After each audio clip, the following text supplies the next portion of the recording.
एक राजा था जिसने अपनी पुत्री के लिए स्वर्ण से बना महल तैयार करवाया था।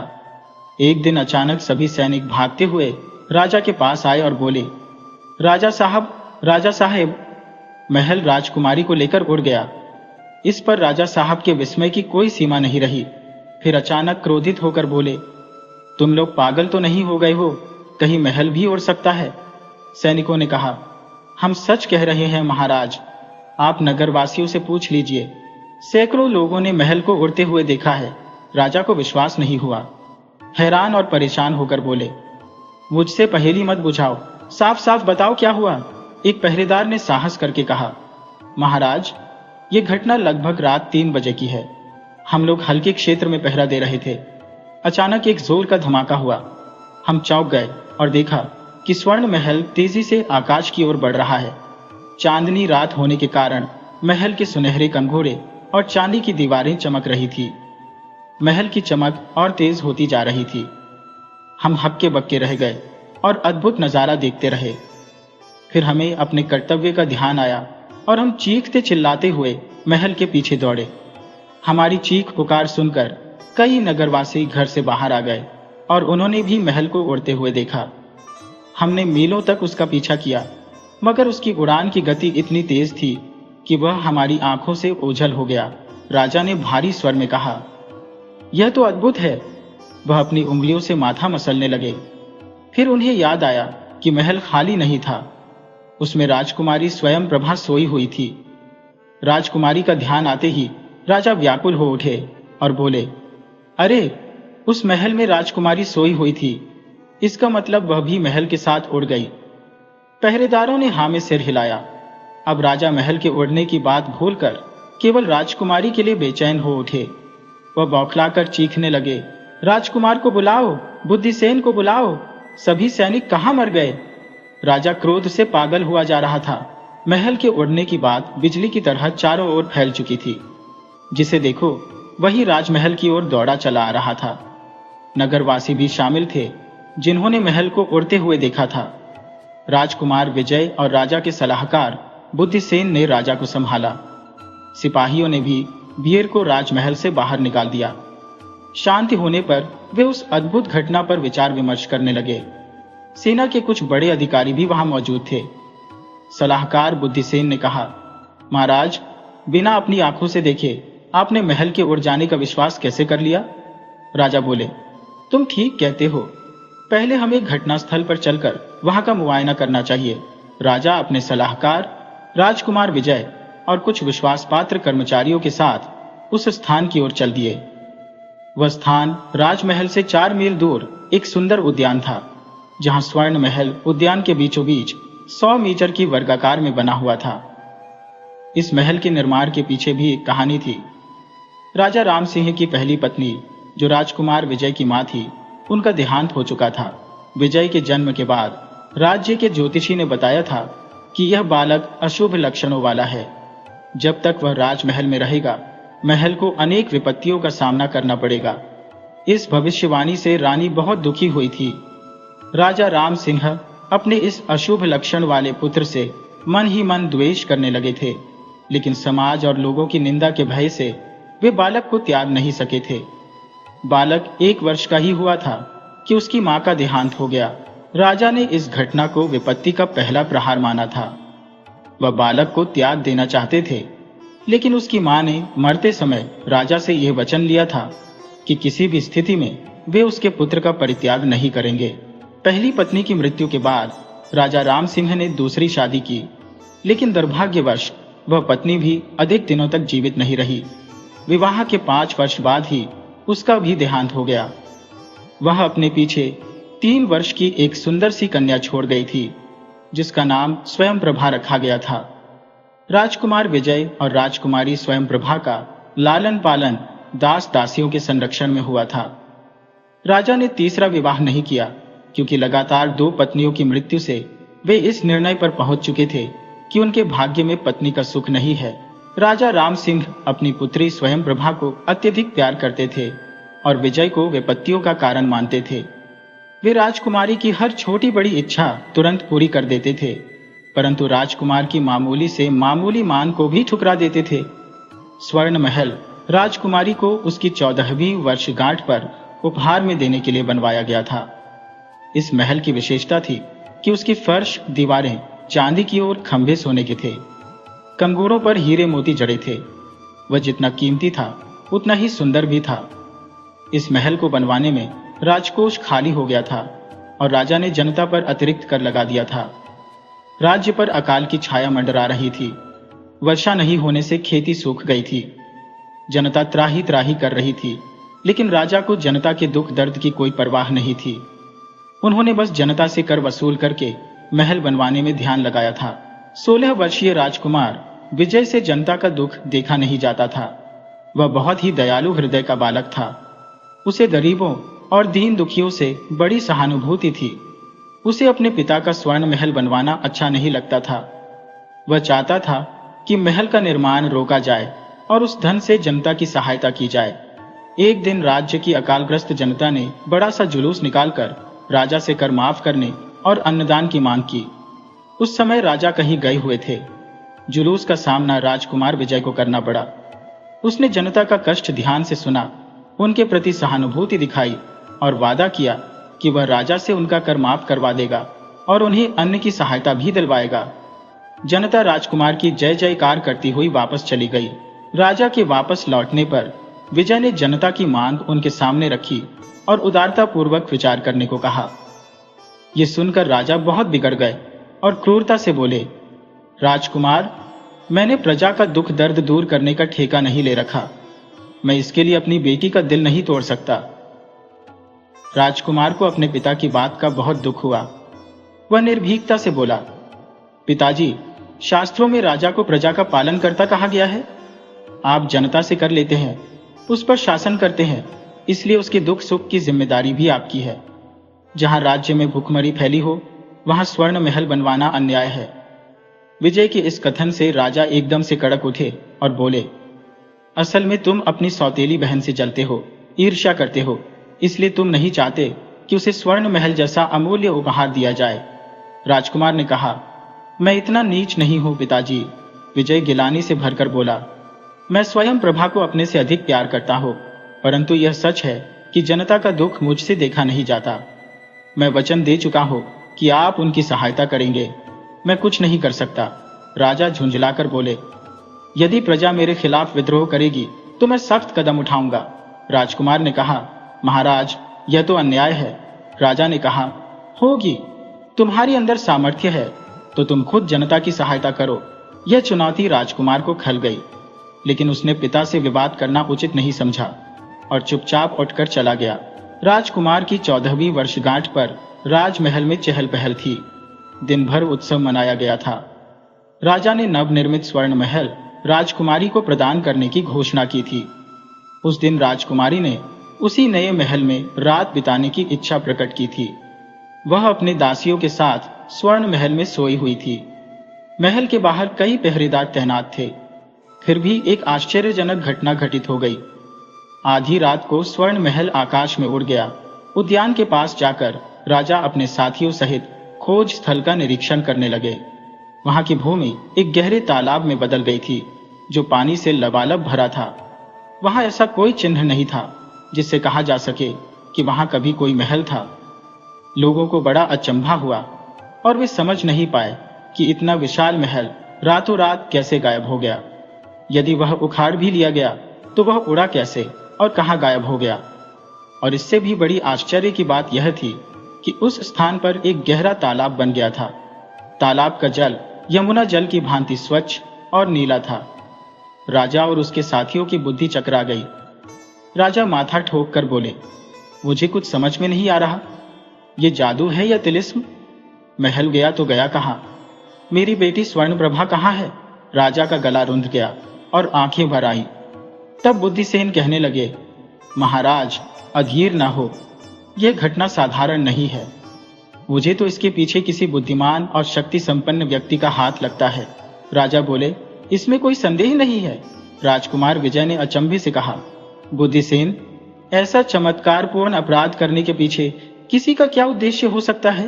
बुद्धिसेन बोले, राजकुमार, उद्देश्य की बात तो मैं नहीं जानता, परंतु यह बात मैं दावे के साथ कह सकता हूँ कि कुछ अज्ञात व्यक्ति महाराज के विरुद्ध षड्यंत्र कर रहे हैं, और षड्यंत्रकारियों का अगुआ विलक्षण बुद्धि और असाधारण क्षमता वाला व्यक्ति है। राज्य गुप्तचर विभाग के प्रधान अधिकारी सुनीत ने यह बात कही थी। सब लोग सुनीत के मुख की ओर देखने लगे, क्योंकि षड्यंत्र की बात महत्वपूर्ण थी। राजा गुस्से में होकर बोले, आप लोग तर्क वितर्क में व्यर्थ समय गंवा रहे हैं। ऐसा न हो कि मैं अपनी बेटी से हाथ धो बैठूं। राजा की बात पर सब उनके मुख की ओर देखने लगे। उसी समय उस विशाल चकोर तालाब में एक रोमांचकारी दृश्य दिखाई पड़ा। राजा के साथ आए लोगों में से कोई चीख कर बोला, वह देखिए, पानी की सतह पर कोई लाश तैर रही है। सब लोग ध्यान से उधर देखने लगे। वास्तव में तालाब के किनारे से कोई 25-30 मीटर दूर पानी की सतह पर एक लाश तैर रही थी। इससे पहले वह वहां नहीं थी। राजा व्याकुल होकर बोले, हे भगवान, वह किसी स्त्री की लाश मालूम होती है। कहीं ऐसा न हो कि वह मेरी बेटी की लाश हो।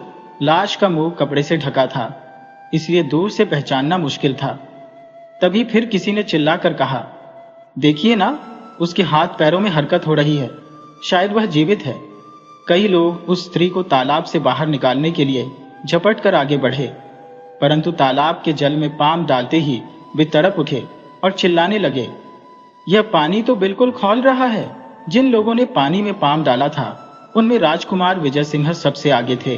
अब वे लोग तालाब के किनारे बैठे अपने पामों को मुंह से फूंक मार रहे थे। जलन के मारे उनका बुरा हाल था। गुप्तचर अधिकारी सुनील गुमसुम सा खड़ा यह सोच रहा था कि इस अवसर पर उसे क्या करना चाहिए। सहसा वह आगे बढ़कर दृढ़ता से बोला, भले ही मैं इस पानी से झुलस जाऊं, उस स्त्री को निकाल कर ही रहूंगा। संभव है वह राजकुमारी हो। राजकुमारी का जीवन मेरे जीवन से अधिक मूल्यवान है। वह आगे बढ़ा ही था कि राजा और बुद्धि सैन्य ने उसे पीछे से पकड़ लिया। राजा भारी स्वर में बोले, जानबूझकर आग में मत कूदो सुनील। सुनील कहने लगा, मुझे जाने दो महाराज, ये मेरे कर्तव्य का प्रश्न है। जब कर्तव्य पुकारता है तो मनुष्य को अपने प्राणों का मोह छोड़कर कर्तव्य का निर्वाह करना चाहिए। उस स्त्री के हाथ पांव हिलने का अर्थ यह है कि उसमें प्राण शेष है, इसलिए उसकी रक्षा करना हमारा धर्म है। राजा और बुद्धि सैन्य की पकड़ ढीली हो गई। दूसरी क्षण सुनील ढंग से पानी में कूद पड़ा। राजा और उनके साथ आए लोग आंखें फाड़े सुनील को तालाब के जलस्तर पर तैरते हुए देख रहे थे। वह तीर की भांति जीवित शरीर की ओर बढ़ता जा रहा था, मगर उसकी छटपटाहट और कराहत से यह प्रतीत हो रहा था कि उसका शरीर झुलस रहा था। राजा ने गदगद स्वर में कहा, मुझे सुनील के साहस और वीरता पर गर्व है। निस्संदेह सुनील की निर्भीकता और त्याग अनुकरणीय है। बुद्धि सैन्य भी सुनील की प्रशंसा करने लगा। सुनील उस जीवित शरीर के पास पहुंच गया और उसे पकड़ना चाहता था कि तभी बचाओ बचाओ की एक तेज और करुण पुकार गूंज उठी। सुनील धड़ाम से पानी में डूब गया और बहुत देर तक दिखाई नहीं दिया, मानो कोई उसे नीचे पकड़े बैठा हो। यह दृश्य देखकर सभी के दिल दहल उठे। लोग एक दूसरे का मुंह ताकने लगे। राजा दुख से पागल होकर चिल्लाए, तुम लोग खड़े खड़े मुंह क्या ताकते हो? जल्दी से जाल का इंतजाम करो, वरना सुनील भी हाथ से गया। कुछ लोग जाल लेने दौड़े। किसी में इतनी हिम्मत नहीं थी कि सुनील को बचाने के लिए अपने प्राणों की बाजी लगाए। राजा के सिपाही कुछ देर बाद जाल और कुशल मछुआरों को लेकर आ गए। जाल डाला गया। मछुआरे घंटों तालाब को मचाते रहे, परंतु खेद की बात यह है कि सुनील का कोई अता पता नहीं चला। हाँ, वह स्त्री जरूर जाल में फंसकर बाहर आ गई। उसका मुंह खोलकर देखा गया तो वह राजकुमारी नहीं बल्कि उसकी सहेली किरण थी, जो रात को राजकुमारी के साथ स्वर्ण महल में सोई थी। उसका शरीर अधिक पानी पी जाने के कारण फूल गया था। सांस धीरे धीरे चल रही थी और वह अचेत थी। कुछ सिपाही उसे एक रथ पर लिटाकर उपचार के लिए वैद्यराज के यहाँ ले गए थे। कर्तव्यनिष्ठ सुनील को खोने के बाद राजा ने अपना सिर पीट लिया। दुख की दशा में वे लोग राजमहल की ओर लौटे। उनका रथ तालाब से कुछ ही दूर जा पाया था कि अचानक आकाश में गर्जने जैसी आवाज हुई और सबका ध्यान उधर चला गया। ऊपर का दृश्य देखकर वे लोग भयभीत हो उठे। उनका रथ वहीं चिटक गया। उन्होंने एक भयानक दैत्य को आकाश पर उड़ते हुए देखा। उसके सिर पर सींग थे, शरीर विचित्र था और आंखों से आग की लपटें निकल रही थी। वह बड़े वेग से ठहाके लगा रहा था। उसके ठहाके की आवाज बादल की गर्जना जैसी थी। जब वह रथ पर झपटा ही था कि राजकुमार विजय ने धनुष पर बाण चढ़ाकर छोड़ा। ये बाण उड़ते हुए दैत्य के शरीर पर लगा और वहां से अग्नि की लपटें निकलने लगी। दैत्य तीर की भांति विपरीत दिशा में भागा। लपटें हवा के प्रभाव से धधक रही थी। उसी समय आकाशवाणी सुनाई दी, हे राजा, सावधान हो जाओ, तुम्हारे शुभचिंतक तुम्हारा विनाश करने पर तुले हैं। राजा आज कचहरी से बुद्ध सैन्य और विजय की ओर देखने लगे। ये सब कुछ पलक झपकते ही हो गया। देखते ही देखते कुशल वेदों के उपचार से राजकुमारी की सहेली किरण को शीघ्र ही स्वस्थ कर दिया गया और वह चलने फिरने लगी। राजा ने उसे बुलाया और उस रात की घटना के विषय में पूछा। घटना को याद करते ही किरण सिहर उठी। फिर बोली, महाराज, वह घटना बहुत ही रोमांचकारी है। हम लोग स्वयं आश्चर्यचकित हैं। राजा उत्सुकता से बोले, दुर्घटना के समय तुम राजकुमारी के साथ थी, इसलिए तुम्हें सही जानकारी होगी। सच सच बताओ कि कब, क्या और कैसे हुआ था। तुम्हारे बयान से हमें राजकुमारी की खोज करने में सहायता मिलेगी। किरण कहने लगी, महाराज, रात को राजकुमारी जब स्वर्ण महल में सोने गई थी तो मेरे सहित उनके साथ 5 दासियां थी। मुख्य द्वार पर कई सिपाही पहरा दे रहे थे।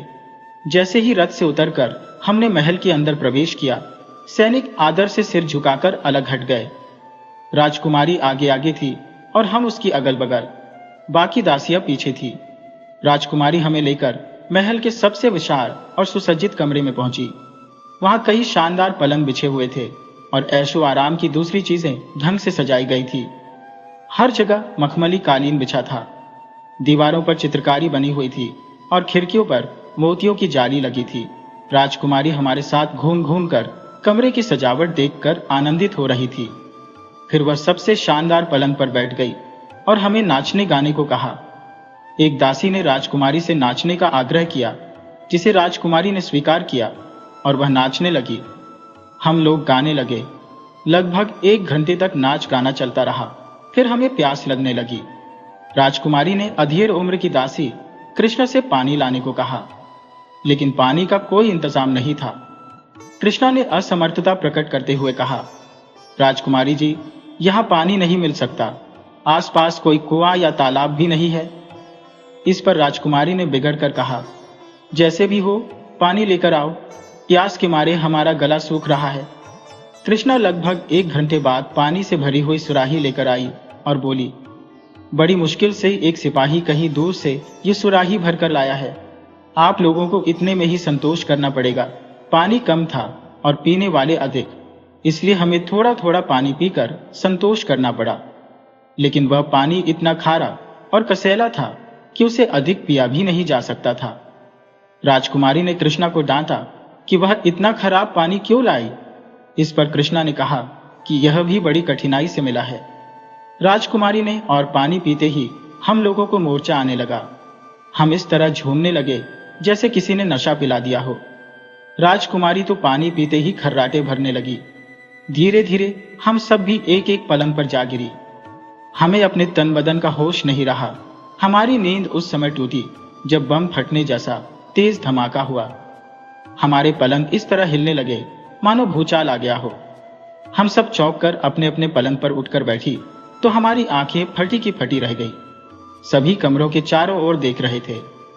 धमाके से हमारे कान सुन्न हो गए थे। अचरज और भय के मारे हमारे मुंह से बोल नहीं फूट रहे थे। शरीर सूखे पत्ते की तरह कांप रहे थे। धमाके की आवाज कमरे में अब तक गूंज रही थी। पलंग जोर जोर से हिल रहे थे। कमरे में रोशनी होने के कारण हम साफ देख पा रही थी कि वहां कोई नहीं था। दोनों दासियों में कृष्णा का पता नहीं था। दूसरी दासी बेला फर्श के कालीन पर बेलन की तरह लुढ़क रही थी, फिर भी कुछ बोल नहीं रही थी। जब पलंगों को हिलते हुए लगभग 5 मिनट बीत गए तो राजकुमारी जोर से चीखी, बचाव, कोई बचाव, भूचाल आ गया है, महल की दीवारें हिल रही हैं। हम सभी भय से अधमरी हो रही थी। हमारा दिल जोर जोर से धड़क रहा था। बहुत कोशिश करने के बाद भी मुंह से आवाज नहीं निकल रही थी। हम सब अपने अपने पलंगों पर इस तरह चिपकी हुई थी जैसे दीवार से चिपक जाती है। एकाएक हमें ऐसा लगा कि पलंग के पाए फर्श में धंसते जा रहे हैं। इस विपत्ति ने हमारे भीतर इतनी ज्यादा दहशत भर दी कि हम गला फाड़कर चीख उठे और बचाओ बचाओ चिल्लाने लगे।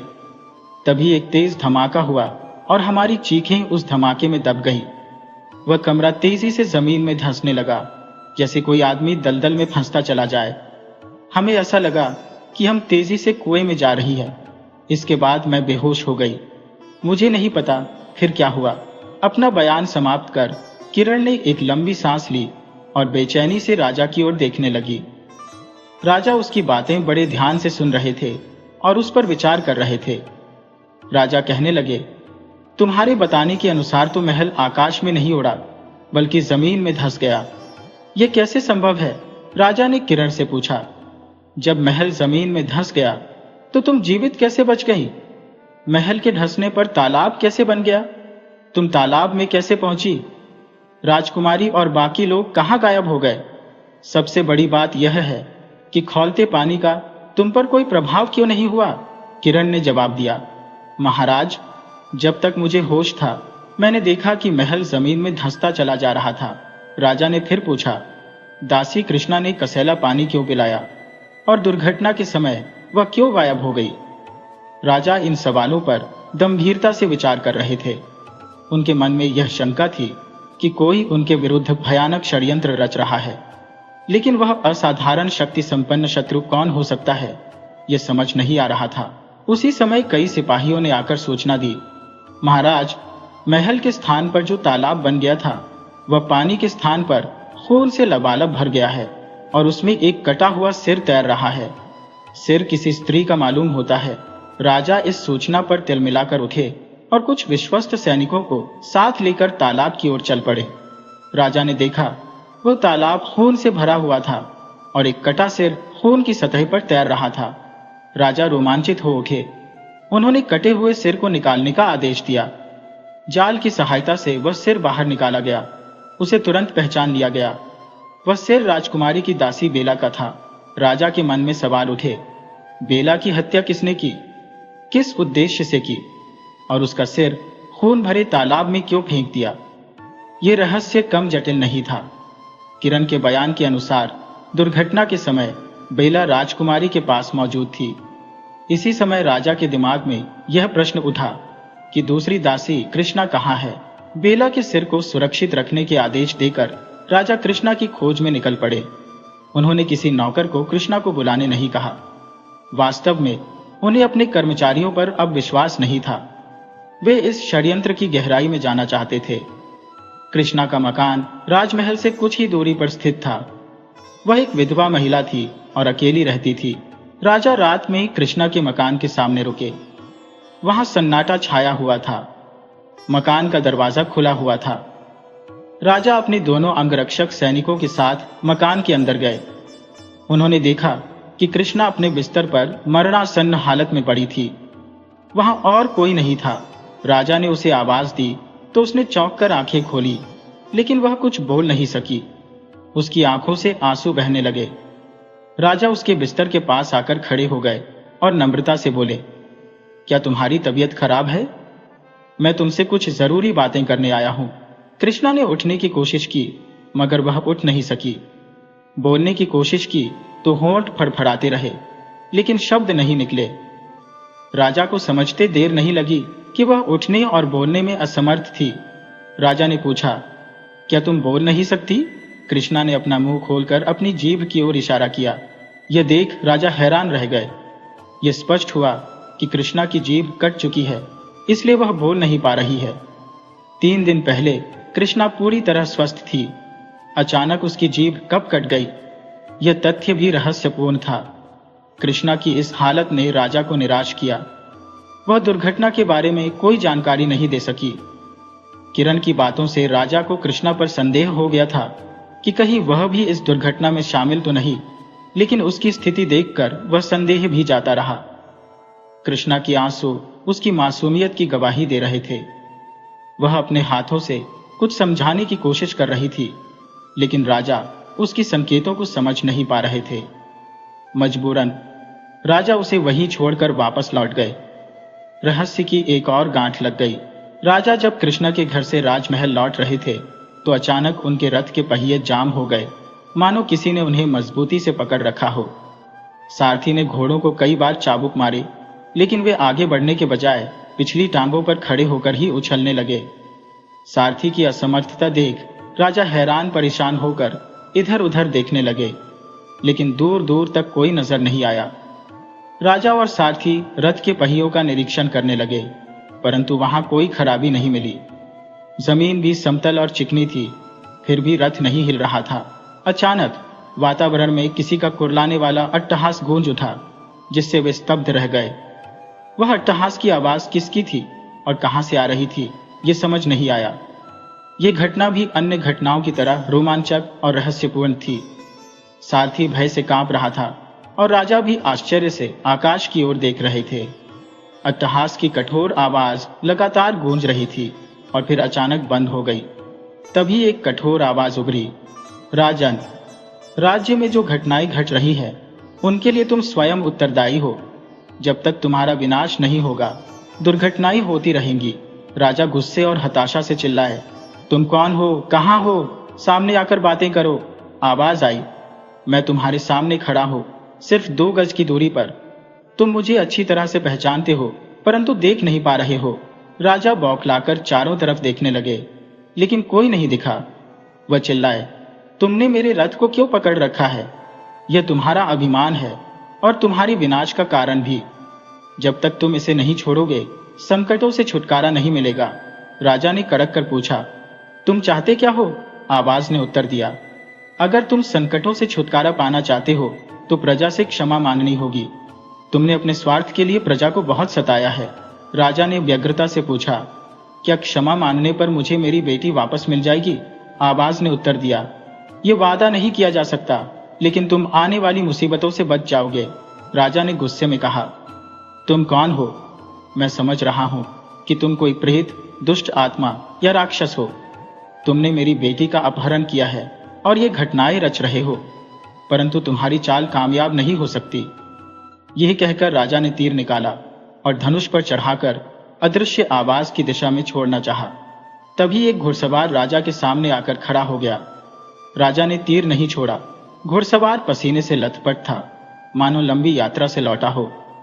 उसने घोड़े से उतरकर राजा को प्रणाम किया और घबराए स्वर में बोला, मैं आपकी तलाश में निकला था, संयोग से आप मिल गए।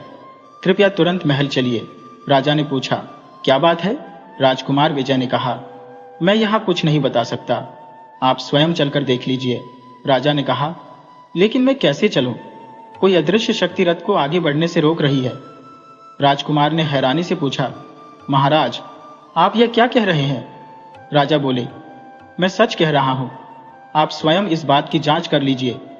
राजकुमार ने सारथी से कहा, घोड़ों को चलाओ, और रथ बिना किसी कठिनाई के आगे बढ़ गया। राजा और सारथी अचंभित होकर यह दृश्य देख रहे थे। राजा ने हंसते हुए कहा, तुम्हारे हाथों में कोई जादू है क्या? हमारी तमाम कोशिशों के बावजूद रथ एक कदम भी आगे नहीं बढ़ सका। राजकुमार ने हंसते हुए कहा, शायद भूखे होंगे इसलिए विद्रोह कर दिया। राजा को यह सुनकर बुरा लगा। उन्हें लगा कि राजकुमार उन पर व्यंग कर रहा है, लेकिन राजा को महल पहुंचने की जल्दी थी, इसलिए उन्होंने कोई विवाद नहीं किया और सारथी से कहा कि वह राजकुमार के घोड़े पर बैठे और रथ को चलाए। रथ बिना किसी बाधा के तेजी से चलने लगा। राजा अपने विचारों में डूब गए, ये सोचते हुए कि अचानक वह रहस्यमय आवाज कहाँ गायब हो गई और रथ कैसे चलने लगा। उन्होंने उस रहस्यमय आवाज के बारे में राजकुमार को कुछ नहीं बताया, लेकिन उनके मन में यह शक बना रहा कि इस अदृश्य शक्ति का कोई न कोई संबंध राजकुमार विजय से अवश्य है। उन्होंने अपने मन में इस शक को छुपा लिया और चुपचाप राजकुमार की गतिविधियों पर नजर रखने लगे। महल पहुंचकर राजा को एक नया रहस्य देखने को मिला। महल के नौकरों ने उन्हें एक कटा हुआ हाथ दिखाया और कहा, महाराज, यह कटा हुआ हाथ अभी घंटा भर पहले आंगन में गिरा। भगवान जाने यह शैतानी किसने की है और किसका हाथ है। राजा ने उस हाथ को गौर से देखा। वह हाथ कोड़ा, कोमल हथेली, लंबी पतली उंगलियां और मेहंदी से सजी हुई थी। उंगलियों में हीरे की बहुमूल्य अंगूठियां थी। राजा चिल्लाए, यह तो मेरी बेटी स्वयं प्रभा का हाथ है। राजा ने कटे हुए हाथ को अपने सीने से लगाया और पागलों की तरह विलाप करने लगे। महल में कोहराम मच गया। दुख और करुणा का सागर बहने लगा। उधर राजकुमारी स्वयंप्रभा की आंख खुली तो उसने खुद को एक अंधेरी कोठरी में पाया। उसे अपने शरीर में कमजोरी महसूस हो रही थी। उसने उठने की कोशिश की लेकिन असमर्थ रही। उसे भूख और प्यास भी सताने लगी। घटना चक्र उसे एक एक करके याद आने लगा, लेकिन वह समझ नहीं पा रही थी कि यह सब कैसे हुआ। अचानक अंधेरे में रोशनी फैल गई। स्वयंप्रभा ने देखा कि एक व्यक्ति जलती हुई मशाल लिए उसकी ओर आ रहा है। उस व्यक्ति का सारा शरीर राक्षस जैसा था। मुख पर काले कपड़े का नकाब था और सिर्फ आंखें दिख रही थी। स्वयंप्रभा डर से चीख उठी और अपना मुंह ढक लिया। वह व्यक्ति मधुर आवाज में बोला, डरो नहीं राजकुमारी, मैं तुम्हें कोई कष्ट नहीं दूंगा। मैं तो तुम्हारी रक्षा करना चाहता हूं। उसकी मधुर वाणी सुनकर राजकुमारी का डर कुछ हद तक कम हो गया। उसने कांपती आवाज में पूछा, मैं यहां क्यों लाई गई हो? तुम कौन हो? वह व्यक्ति हंसकर बोला, डरो नहीं राजकुमारी, सब मालूम हो जाएगा। 4 दिन बाद तुम्हारी बेहोशी दूर हुई है। तुम्हें भूख प्यास सता रही होगी। बोलो, क्या खाओगी? नकाबपोश की हमदर्दी भरी बातें सुनकर राजकुमारी की भूख और प्यास और बढ़ गई। वह बोली, कुछ भी खा लूंगी। भूख के मारे मेरा शरीर टूट रहा है। नकाबपोश तुरंत वापस मुड़ा और अंधेरे में खो गया। लगभग 5 मिनट बाद कोठरी में फिर से मशाल की रोशनी फैल गई। नकाबपोश व्यक्ति हाथों में भोजन की थाली लेकर राजकुमारी के पास आया। यह देखकर राजकुमारी आश्चर्यचकित रह गई। यह नकाबपोश पहले वाले से कद में काफी छोटा था। उसके हाथ कलाई से उंगलियों तक खुले थे, जो किसी स्त्री के हाथ लग रहे थे। इसके अलावा उसका नकाब गहरे लाल रंग का था, जबकि पहले वाला नकाब काले रंग का था। मशाल की रोशनी इतनी तेज थी कि राजकुमारी को दोनों नकाबपोशों के बीच का अंतर समझने में कोई कठिनाई नहीं हुई। लाल नकाबपोश ने उसे भोजन करने को कहा और उसकी आवाज से राजकुमारी को यकीन हो गया कि वह एक स्त्री है, जबकि पहला नकाबपोश पुरुष था। राजकुमारी को लगा कि वह षड्यंत्रकारियों के जाल में फंस गई है, जिनमें स्त्री और पुरुष दोनों शामिल हैं। राजकुमारी इतनी कमजोर महसूस कर रही थी कि वह स्वयं अपने हाथों से भोजन नहीं कर सकती थी। लाल नकाबपोश ने बड़े ही अपनत्व से उसे भोजन खिलाया। राजकुमारी के भोजन कर लेने के तुरंत बाद लाल नकाबपोश वहां से चला गया, लेकिन राजकुमारी उससे बातें करना चाहती थी। कुछ ही देर बाद पहला काला नकाबपोश कोठरी में फिर आया और बोला, स्वर्णप्रभा, तुम्हें कोई कष्ट तो नहीं है? राजकुमारी को आश्चर्य हुआ कि नकाबपोश उसका नाम जानता है। उसने व्याकुलता से पूछा, कैद में कौन सुखी रह सकता है? साफ साफ बताओ कि मुझे यहाँ क्यों लाया गया है और तुम कौन हो? नकाबपोश बोला, तुम्हें लाने का उद्देश्य बहुत साधारण है। राजकुमारी ने पूछा, क्या? वह बोला, तुमसे और तुम्हारे पिताजी से बदला लेना। राजकुमारी ने व्याकुलता से कहा, मेरे पिताजी ने तुम्हारा क्या बिगाड़ा है? नकाबपोश बोला, समय आने पर तुम्हें सब मालूम हो जाएगा। वास्तव में तुम्हारे पिता मेरे शत्रु हैं, फिर भी मैं तुम्हें बताऊंगा नहीं। राजकुमारी ने कहा, अगर तुम्हें मुझसे इतनी हमदर्दी है तो मुझे मेरे पिता के पास पहुंचा दो।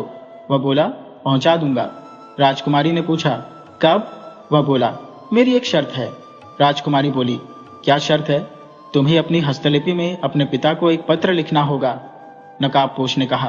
राजकुमारी ने पूछा, कैसा पत्र? तुम्हें उस पत्र में लिखना होगा कि तुम्हारे भाई राजकुमार विजय ने तुम्हारा अपहरण किया है और किसी अज्ञात स्थान पर बंदी बना रखा है, और यह भी लिखना होगा कि विजय तुम्हारे विरुद्ध षड्यंत्र कर रहा है और उसका विश्वास न करें और उसे तुरंत बंदी बना लें। नकाबपोश ने कहा। राजकुमारी तड़प कर बोली, मैं अपने भाई पर झूठी आरोप नहीं लगा सकती। अभी तो तुम मुझे और मेरे पिता को अपना दुश्मन कह रहे हो, अब इसमें मेरा भाई भी कहां से शामिल हो गया? नकाबपोश कठोर स्वर में बोला, तुम्हारा भाई हम सबका दुश्मन है। स्वर्णप्रभा, राजकुमारी ने कहा, तुम्हारी बातें मेरी समझ में नहीं आती। जो कुछ भी हो, मैं बिना प्रमाण के अपने भाई को दोषी नहीं ठहरा सकती। नकाबपोश ने कहा, तुम्हें ऐसा करना ही पड़ेगा। स्वर्णप्रभा ने कड़ाई से कहा, नहीं, मैं ऐसा नहीं कर सकती। नकाबपोश कठोर स्वर में बोला, अगर 2 दिन के अंदर तुमने अपने पिता को पत्र नहीं लिखा तो तुम्हें अपने पिता का कटा हुआ सिर अपने सामने मिलेगा। राजकुमारी भय से चिल्लाने लगी और बेहोश हो गई। नकाबपोश क्रूरता से हंसकर कोठरी से बाहर निकल गया। उसके निकलते ही कोठरी का दरवाजा अपने आप बंद हो गया। उधर राजा संकटों और षड्यंत्रों के जाल में उलझे हुए थे। व्यक्तिगत परेशानियों के कारण उन्होंने राजकाज में रुचि लेना छोड़ दिया था। उन्हें प्रजा के सुख दुख की कोई परवाह नहीं रह गई थी। शासन का कार्य उन्होंने अपने सलाहकारों और सैनिक अधिकारियों पर छोड़ दिया था। वे स्वयं दिन रात अपने विरुद्ध होने वाले षड्यंत्रों का पता लगाने और अपराधियों को पकड़ने में व्यस्त रहते थे। राजा की उदासीनता के कारण प्रजा निरंकुश होती जा रही थी। राज्य में अशांति, अपराध और अनुशासनहीनता बढ़ रही थी। अकाल पीड़ित जनता अपनी भूख शांत करने के लिए तरह तरह के अपराध करने लगी थी। आए दिन चोरी, हिंसा और लूटपाट की घटनाएं बढ़ती जा रही थी। जो लोग साहसी थे वे ये अपराध करते थे, परंतु कमजोर वर्ग के लोग अपराध से डरते थे। उन्हें एकमात्र राजा की दया और उदारता का सहारा था, लेकिन राजा को दया और दान देने का समय नहीं था। उन्हें अपने दुखों के आगे प्रजा का दुख नगण्य लगता था। गरीब लोग प्रतिदिन जुलूस बनाकर राजमहल के सम्मुख प्रकट होते और राजा से अन्न व वस्त्र की मांग करते। उनका नारा भी था कि राजकुमार विजय को युवराज घोषित करके राज्य संचालन उनके हाथों में सौंप दिया जाए। परंतु गरीबों की दारुण पुकार सुनने वाला वहां कोई नहीं था, बल्कि राजा के सैनिक उन्हें मारपीट कर राजमहल से दूर भगा देते थे। उन्हीं दिनों की बात है, एक साम्राज्य में अकालग्रस्त क्षेत्रों में कई बैलगाड़ियां दिखाई दी। उन बैलगाड़ियों पर अनाज के बोरे और वस्त्रों के गट्ठर लदे हुए थे। प्रत्येक बैलगाड़ी पर एक सिपाही बैठा था और टीम के मुखिया जोर जोर से ऐलान कर रहे थे कि राजा की ओर से अकालग्रस्त जनता को अन्न वस्त्र बांटा जाएगा। जरूरतमंद लोग तुरंत आए। ये सुखद घोषणा सुनते ही जनता में हर्ष की लहर दौड़ गई। लोग राजा की जय जयकार करते हुए बैलगाड़ियों की ओर दौड़ पड़े। लाखों की संख्या में अन्न और वस्त्र बांटा गया। सराहनीय बात यह थी कि प्रत्येक परिवार को इतनी मात्रा में अन्न बांटा गया कि वे आगामी 3 माह तक अपना भरण पोषण कर सकें और नई फसल होने तक उन्हें धूप से न जूझना पड़े। गरीब जनता राजा का यशोगान करती नहीं थकती थी और उनकी ओर से आशीर्वाद फूट रहे थे। लेकिन हैरत की बात यह थी कि राजा को इस घटना के बारे में कुछ भी ज्ञात नहीं था। उन्होंने अपनी ओर से जनता को अन्न और वस्त्र बांटने का कोई आदेश नहीं दिया था। उन्होंने इस विषय पर सोचा तक नहीं था। जब दान प्राप्त जनता उन्हें धन्यवाद और बधाई देने के लिए राजमहल के सामने इकट्ठा हुई तो उनकी हैरानी का ठिकाना नहीं रहा। राजा ने कहा कि उन्होंने ऐसा कोई आदेश नहीं निकाला है। इस पर कई लोग उनकी महानता की सराहना करते हुए बोले कि महापुरुष अपने कार्य का जिंदोरा नहीं पीटते। आप दानवीरता को गुप्त रखना चाहते हैं। राजा ने हैरान होकर बुद्धिसेन और सैनिक अधिकारियों से पूछताछ शुरू की। बुद्धिसेन ने अचरज से कहा कि मैंने इस घटना के विषय में सुना तो समझा कि अन्न और वस्त्र आपकी ओर से बांटा जा रहा है, इसलिए मैंने खोजबीन नहीं की। राजा ने कहा, ऐसी ही बात सैनिकों और अधिकारियों ने भी कही। इस पर राजा बिगड़कर बोले, मुझे चारों ओर से संकट घेरे हुए हैं। ऐसे समय में मुझे अन्न बांटने का ध्यान नहीं है। आप लोग अन्न और वस्त्र बांटने वाले को पकड़कर तुरंत मेरे सामने पेश करो। वे तुरंत राजा का आदेश मानने के लिए निकल पड़े। राजा का यह संदेह था कि उनका बेटा विजय उनके विरुद्ध षड्यंत्र रच रहा है, क्योंकि विजय सदा प्रजा का पक्ष लेता है। वह पहले ही प्रजा को अन्न और वस्त्र बांटने का आग्रह कर चुका है। इसके अलावा भी अन्य कई तथ्य विजय के प्रति संदेह उत्पन्न करते थे, परंतु बिना किसी ठोस प्रमाण के वे विजय को दोषी नहीं ठहराना चाहते थे। दानदाताओं की खोज में निकले बुद्धिसेन और सैनिकों को निराशा ही हाथ लगी। दानदाता अन्न और वस्त्र बांट चुके थे। वे कौन थे, किस दिशा से आए और किस दिशा में गए, ये कोई नहीं बता सका। रानी पर राजा बहुत क्रोधित हुए। उन्होंने राजकुमार विजय को बुलाकर डपटते हुए कहा, तुमने प्रजा को अन्न और वस्त्र बांटा? विजय कुछ समय तक खामोश रहा, फिर शालीनता से बोला, ऐसा मैंने नहीं किया पिताजी, लेकिन यदि वास्तव में जनता को अन्न और वस्त्र की सहायता मिली है तो यह तो बहुत उत्तम कार्य हुआ। राजा चीख कर बोले, चुप रहो, ये सब तुम्हारे ही कारनामे हैं। मैं तुम्हें कठोर दंड दूंगा। अपराधी को दंड मिलना ही चाहिए। विजय ने निर्भीकता से कहा, पिताजी, आप गलत समझ रहे हैं। राजा क्रोध से चिल्लाते हुए बोले, मैंने तुम्हें अपने उत्तराधिकार से वंचित करके आजीवन कारावास में डाल दूंगा। तब बुद्धिसेन कहने लगे, राजा साहब ऐसा नहीं करेंगे, शांत हो जाइए। पिता पुत्र के विवाद, मतभेद और दुराभाव होना अच्छा नहीं होता। आपकी शत्रु और प्रजा पर इसका बुरा प्रभाव पड़ेगा। वे आपसी अनबन का नाजायज फायदा उठाने लगेंगे। दिशान ने भी गंभीरता से कहा, महाराज, विश्वास की जड़ें इतनी कमजोर नहीं होती। संभव है षड्यंत्रकारी आपको राजकुमार के प्रति भड़काने के लिए संदेह उत्पन्न कर रहे हैं, जिससे संदेह तुम्हारा राजकुमार पर आ जाए। इसलिए आप सोच समझकर कदम उठाएं। बुद्धिसेन की इस बात पर राजा विचार मग्न हो गए। जिस समय राजा और बुद्धिसेन में ये बातें हो रही थी वह सायंकाल का समय था। वे लोग राजमहल से बाहर उद्यान में बैठे बातें कर रहे थे। अचानक तीन की तरह सरसराती हुई कोई चीज आकाश मार्ग से नीचे उतरी और उसकी सरसराहट की तेज आवाज से बुद्धिसेन जोर से चीखा, बचिए महाराज, बचिए। राजा और विजय सिंह अचंभित हो गए और उनका ध्यान आकाश की ओर चला गया। चंबर में ही वे आश्चर्यचकित हो उठे। वह एक विशाल धरावानी आकृति थी, एक प्रचंड दैत्य जिसे वे एक बार पहले भी देख चुके थे। वह चीखते चिल्लाते हुए मेल की ओर भागा, परंतु राजा चाहकर भी भाग नहीं सके। उन्हें लगा कि उनके पैर भारी हो गए हैं। वे जड़ से खड़े रहे, जबकि राजकुमार फुर्ती से अपने स्थान से कुछ कदम पीछे हटे और धनुष पर बाण चढ़ाने लगे। दैत्य ने अपना एक हाथ हवा में लहराया और राजा की गर्दन को उसमें बांधकर ऊपर उड़ाने लगा। राजा चीख पड़ा और चिल्लाने लगा, बचाओ, बचाओ। विजय ने दैत्य को निशाना बनाकर तीर छोड़ा। निशाना अचूक था। तीर उसकी बाहीं में जा लगा, जो राजा की गर्दन से लिपटी हुई थी, जिससे उसकी पकड़ ढीली हो गई। राजा जमीन पर आकर गिरे और गिरते ही बेहोश हो गए। अब तक चीख पुकार सुनकर तमाम सैनिक और सिपाही वहां पहुंच चुके थे, लेकिन उनमें से कोई भी कुछ करने की हिम्मत नहीं कर रहा था। दैत्य की बाह से खून टपक रहा था और वह अपने उद्देश्य में असफल होकर तेजी से विपरीत दिशा में उड़ने लगा। विजय ने जमीन पर दौड़ते हुए उस पर दूसरा तीर छोड़ा, जिससे वह घायल होकर धरती की ओर आने लगा। तीर लगने से वह राजमहल से 1 मील की दूरी पर स्थित जंगल में पैरों के बल गिरा। देव योग से वहां एक विशालकाय अजगर अपना भयानक मुंह खोले लंबी लंबी सांसें ले रहा था। अजगर ने दैत्य को निगलना शुरू कर दिया। यह देखकर राजकुमार ने तीर छोड़े ताकि दैत्य को अजगर के चंगुल से बचा सके और उसका भेद जान सके। लेकिन अचानक उन्हें महसूस हुआ कि उनकी कमर एक मोटे रस्से से लिपटी जा रही है।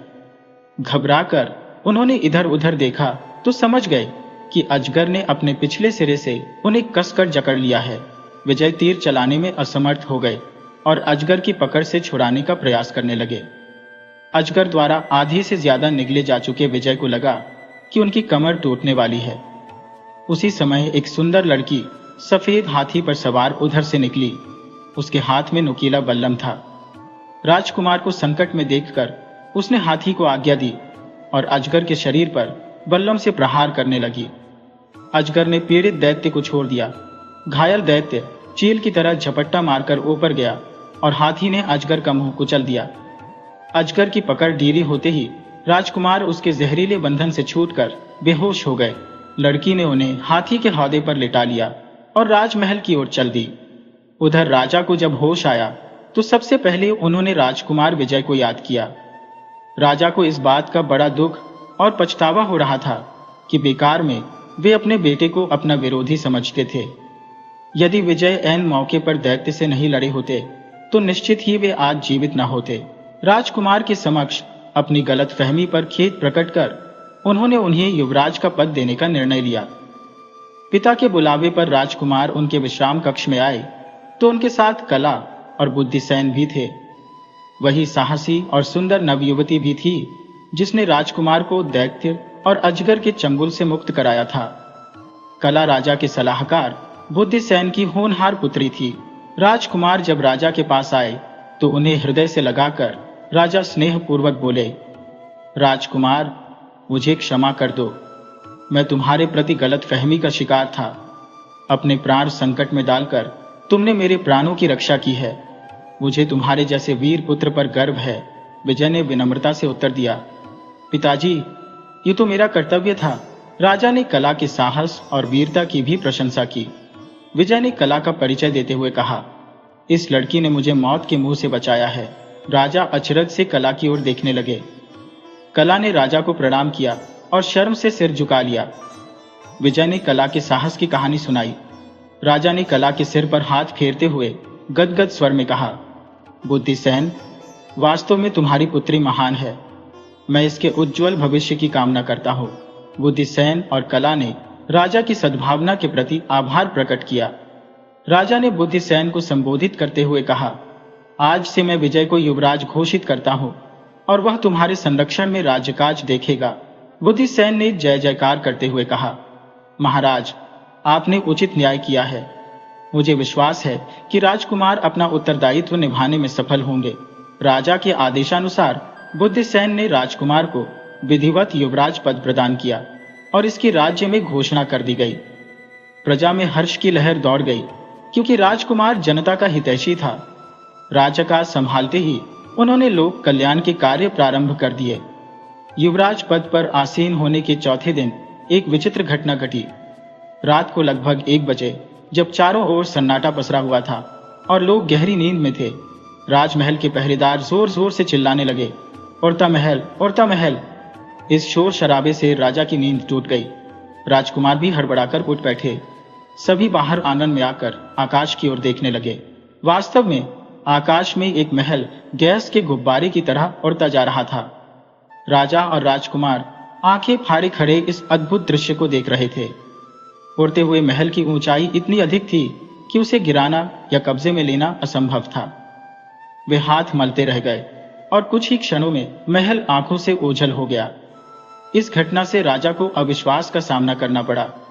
राजकुमारी की सहेली किरण के बयान पर उन्हें बड़ा क्रोध आया, जिसने कहा था कि महल जमीन में धंस गया था। राजा के आदेश पर किरण को तुरंत उनके सामने पेश किया गया। राजा ने झूठा बयान देने के लिए किरण को डांटा। निर्भीकता से किरण ने कहा, महाराज, मेरा बयान झूठा नहीं था। राजा को शक हुआ कि षड्यंत्र में किरण का भी हाथ है। उन्होंने किरण को तुरंत जेल में डालने का आदेश दे दिया। किरण तुरंत बंदी बना ली गई। जब राजकुमार, राजा और बुद्धिसेन षड्यंत्र के विषय में विचार विमर्श कर रहे थे, तब राज्य के सैनिक अधिकारी देवव्रत ने उपस्थित होकर राजा से एकांत में कुछ बातें करने की आज्ञा मांगी। राजा उसे लेकर एकांत में चले गए। देवव्रत ने बहुत ही धीमे स्वर में कुछ कहा, जिसे सुनकर राजा की भौहें तन गईं। वह भड़क कर बोले, तुम ऐसा किस आधार पर कह रहे हो? देवव्रत ने उत्तर दिया, आधार तो कुछ समय बाद ही स्पष्ट कर सकूंगा। महाराज, अब भी मेरे पास ठोस प्रमाण का अभाव है। देवव्रत आग्रहपूर्वक बोले, आप किरण को जेल से मुक्त कर दें। इससे हमें षड्यंत्र का पता लगाने में सहायता मिलेगी। राजा को देवव्रत की बातों पर विश्वास नहीं हुआ। उन्हें लगा कि देवव्रत और किरण में कोई साठगांठ है, इसलिए वह किरण की मुक्ति की बात कर रहे हैं। उन्होंने देवव्रत का आग्रह मान लिया, परंतु अगले ही दिन प्रातःकाल एक ऐसी घटना घटी जिससे राजा को देवव्रत की बातों को सच मानने के लिए बाध्य होना पड़ा। जब राजा सोकर उठे तो उन्हें एक श्वेत कबूतर चोंच में एक पत्र दबाए उनके कक्ष में आता दिखा। कबूतर ने पत्र को राजा के पलंग पर गिराया और उड़ गया। राजा ने वह पत्र उठाया और पढ़ते हुए दुख और क्रोध से बिलबिला उठे। वह पत्र उनकी पुत्री स्वयं प्रभा के हस्तलिपि में था, जिसमें लिखा था कि उसे काले नकाबपोश ने लिखने के लिए बाध्य किया था। राजा का संदेह वापस लौट आया और उन्हें लगा कि षड्यंत्र का एकमात्र दोषी विजय है। राजा ने विजय से युवराज पद के सभी अधिकार छीन लिए और उसे जेल में डाल दिया। युवराज की बंदी बनाई जाने का समाचार सुनकर कला बहुत दुखी हुई। उसने अपने पिता बुद्धिसेन से विजय की मुक्ति की सिफारिश की। बुद्धिसेन ने असमर्थता प्रकट करते हुए कहा, स्वयं प्रभा के हस्तलिखित पत्र ने राजा को पागल बना दिया है। अब किसी भी कीमत पर विजय को रिहा नहीं किया जा सकता। यदि मैंने सिफारिश की तो राजा मुझसे भी नाराज हो जाएंगे। कला ने निर्भीकता से कहा, मैं राजा से स्वयं मिलूंगी। मेरा दिल कहता है कि युवराज निर्दोष है। बुद्धिसेन जानते थे कि कला विजय की बाल मित्र है और उसकी भलाई के लिए कुछ भी कर सकती है। कला ने राजा के पास जाकर विनीत स्वर में विजय को मुक्त करने का आग्रह किया। राजा ने कठोरता से कहा, ऐसे मामलों में मैं किसी की सिफारिश नहीं सुनता। विजय धूर्त, विश्वासघाती और देशद्रोही है। यदि 2 सप्ताह के भीतर उसने अपने अपराधों को कबूल नहीं किया तो मैं उसे सूली पर चढ़ा दूंगा। राजा के इस निर्णय से कला व्यथित हो गई। मैच यदि यह सिद्ध हो जाए कि विजय निर्दोष है? कला ने पूछा। राजा ने कहा, तब मैं उसे सम्मान सहित बहाल कर दूंगा और उसका राजमुकुट भी उसे सौंप दूंगा। कला ने कहा, मुझे 1 माह की मोहलत दीजिए। राजा ने सहसा ही उससे पूछा, तुम्हें विजय से हमदर्दी क्यों है? कला थोड़ी सी झिझक गई और फिर गंभीर होकर बोली, वह मेरे बाल मित्र और सहपाठी है। उन्हें संकट से मुक्त करना मेरा कर्तव्य है। राजा ने कहा, ठीक है, तुम अपने कर्तव्य का पालन अवश्य करो, लेकिन यदि 1 माह में तुम विजय को निर्दोष साबित नहीं कर सकी तो तुम्हें भी दंड का भागी होना पड़ेगा। कला ने सहमति में सिर हिलाया। और यदि मैं सफल हो गई? कला ने पूछा। राजा ने कहा, तब मैं तुम्हें मनचाहा पुरस्कार दूंगा। कला ने राजा से एक और प्रार्थना की, मैं केवल एक बार युवराज विजय से मिलकर कुछ आवश्यक बातें करना चाहती हूँ। राजा ने सहर्ष अनुमति दे दी। कला विजय से मिलने जेल की ओर चल दी। वे राज्य में हो रही घटनाओं से भली भांति परिचित थी और उनका समाधान निकालने में रुचि रखती थी। एक रात की बात है जब राजमहल में हड़कंप मच गया, क्योंकि खुफिया अधिकारी सुनीत अचानक वहां प्रकट हो गया। सुनीत को सही सलामत देखकर हर किसी की आंखें आश्चर्य से फैल गई। राजा को लगा जैसे वे कोई सपना देख रहे हो। सुनीत हंसते हुए बोला, आपका चकित होना स्वाभाविक है महाराज, क्योंकि आपने मुझे रहस्यमय तालाब में डूबते हुए देखा था। राजा ने कहा, हाँ सुनीत, तुम्हें जीवित और सकुशल देखकर मुझे जितनी खुशी हो रही है उतना ही आश्चर्य भी हो रहा है। तुम बच कैसे गए और इतने दिनों तक कहाँ थे? सुनीत ने लंबी सांस छोड़कर कहा, महाराज, यह एक लंबी और रहस्यमयी कहानी है। मुझे आपकी सेवा करनी थी, इसलिए ईश्वर ने मुझे बचा लिया। राजा ने उसे गले लगाते हुए कहा, मुझे तुम्हारी राजभक्ति और कर्तव्य निष्ठा पर गर्व है। सुनीत के सहसा प्रकट होने से राजमहल में दर्शकों की भीड़ जमा हो गई। उनमें कला भी थी, जो सुनीत की बातें बड़े ध्यान से सुन रही थी और उसे गौर से देख रही थी। राजा सुनीत से उसकी लापता होने की रहस्यमय कहानी सुनने के लिए अत्यधिक उत्सुक थे। वे सुनीत को लेकर एकांत में चले गए और भीड़ भी छंट गई। रात लगभग 10 बजे सुनीत राजा से विदा लेकर अपने निवास स्थान की ओर चल पड़ा। सुनीत विवाहित युवक था और राजमहल से 2 मील की दूरी पर स्थित एक राजकीय भवन में अकेला रहता था। उसे इस बात का आभास नहीं था कि कोई उसका पीछा कर रहा है। पीछा करने वाला उससे लगभग 200 गज पीछे दूसरे घोड़े पर था। वह इतने कुशलता से उसका पीछा कर रहा था कि सुनीत को उसकी भनक भी नहीं लगी। अपने भवन के सामने पहुंचकर सुनीत घोड़े से उतरा। उसने इधर उधर देखा और तेजी से आगे बढ़ गया।